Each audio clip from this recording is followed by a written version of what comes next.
taxpayer dollars wasted? Not on his watch. 8 on your side's Mark Douglas is making sure your hard-earned money isn't going down the drain because you paid for it. An 8 on your side investigation has uncovered payroll problems at the Clearwater Fire Department that cost city taxpayers a small fortune. The city kept paying sick leave to one firefighter for months after he left the city, left the state, even took another job halfway across the country. And he is not the only one now under investigation.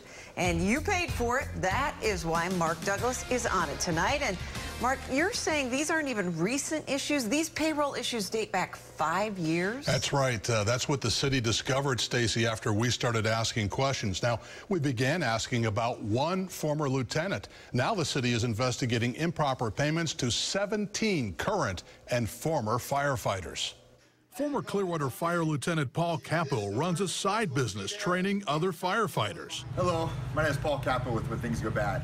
All of a sudden, things have gone really bad for Capo. How do you feel about this? I'm embarrassed. We discovered Paul Capo physically stopped working at the Clearwater Fire Department in September and moved to Colorado. But Capo's vacation and sick pay back in Clearwater just kept flowing like water from a fire hose until he officially quit in January. By that time, he'd already been working full-time for months at the Estes Valley Fire District, 2,000 miles away. We never checked. We never, it's pretty obvious that whatever he said, we took his word at face value. After we started asking questions, the city of Clearwater discovered Capo gamed taxpayers out of $32,000. To answer your question, it's when you don't pay attention to what is going on. It's just, I can't make any excuses. We didn't do our job, and that's why I'm telling you up front, you know, shame on us. A city audit sparked by our questions has now uncovered 17 former and current firefighters who've cost taxpayers a total of $218,000 for time they haven't worked. Who should be fired here? Well, I don't know. You know, we'll have to determine exactly what the mistakes were and if those mistakes really justify termination. Maybe so, Mr. Horne, but some taxpayers are already seeing red. Well, they need to be disciplined then. That's the obvious answer. I don't want my money spent that way. They don't care. It's not their money. How much of that money do taxpayers get back? Well, we're not real sure.